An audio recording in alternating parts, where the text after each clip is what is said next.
family, peace and love. It's your boy Chris Enlightened coming back again with some more spiritual vittles. And today I'm going in on what is consciousness. This is a banger, family. This is a banger. In the comments, I'll put a link to one of my radio shows where I went in depth for 2 hours on what consciousness is and the many facets of consciousness. But today I'm going to break down the consciousness just for you. Now, I know and I believe that consciousness is the ability to make a choice. Simple as that. If you have a thought and you can choose to do something, whether it is going left, right, straight, back, or going in a circle, that's consciousness. That is consciousness. A lot of people misconstrue consciousness with just it is what it is. You know, some people think that consciousness starts when you're an egg or when you're a sperm. But that's not true. An egg nor a sperm can make a choice. They just do what they do. They are a byproduct of the human body. They're like urine. Urine comes out of you. That's it. Egg and sperm, they both come out of you. That's it. They do not have a consciousness. A sperm can't swim and say, you know what, I'm a little tired today. I'm not swimming nowhere. Sperm don't do that. They have one objective, and that's to meet that egg. They don't have a thought. They is what it is. But consciousness is something that is created before it even takes the form of a human or a sentient being. I know that consciousness occurs before the body even is born, is even created. Consciousness happens way before the person even decides to be born. When the person decides to be born out in the ether, that's consciousness. That's consciousness. And when it chooses a mother or a father, and then decides to be incarnated, that's when the consciousness hits the human body. Now, I don't know the exact point in time when consciousness hits the body, but if someone were to ask me when, I would say when the heart beats. As soon as their heart starts beating, I say that's when consciousness starts. That's when consciousness starts. But consciousness is nothing more than the ability to make a choice. Now, there are some things on this planet that have what I call an unconscious consciousness, like crystals. I believe crystals have an unconscious consciousness. They know they have energy, but they can't do anything with it. Crystals are like flash drives or jump drives.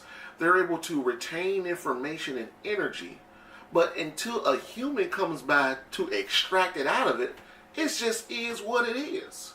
Water has a consciousness. Water has a consciousness. Water is one of the oldest living organisms on this planet. The sun and the moon both have consciousness. A lot of people don't realize that, but there are a lot of people living in the sun like they're living here on Earth. Like they're living here on Earth. That may be a little too heavy for you guys. I'll do another video on the sun and how it's not really 93 million miles away like they tell you it is. I don't know what was up with Galileo and he brainwashed the world into believing that the moon and the sun is outside of our earthly domain. But that's a whole nother show. Back on consciousness. I chose to create an altar. I chose to put Ra on my altar.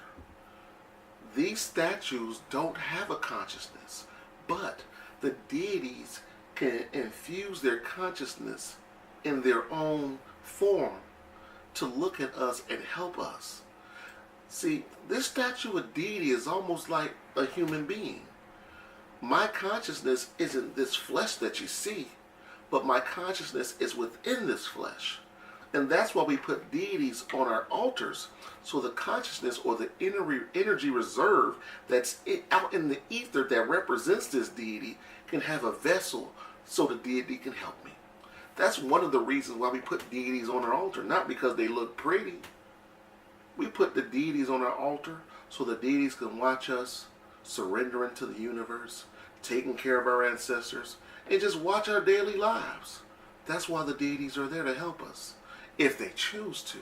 You may put a deity on the altar, and since deities have consciousness, they may choose not to rock with you. You may feel, I don't have a connection with this deity, and that's okay. So whatever you're doing, they may not have feel like rocking with you, whether it's something you did in this lifetime or another lifetime, because these deities watch you for all your lifetimes. deities and your higher self and other divine forces that govern this reality know you better than you know yourself. So another thing about consciousness is this. Consciousness can either evolve or devolve. It can evolve or devolve. Depending on what you do, you may devolve your consciousness. If you know that drinking, smoking weed, listening to negative music, thinking negative thoughts, hanging around low vibratory people willingly, essentially you're telling the universe that I choose to devolve. Because you're making a conscious choice to do these things that you know aren't good for you. You know they're not good for you. Eating foods like pork, low vibratory food that have detritus in it.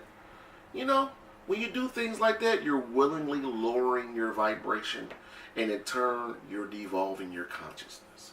But when you eat high vibratory foods, and you help people, and you have high vibratory thoughts, and you're doing real spiritual practices that help you evolve, it's only natural for your consciousness to evolve.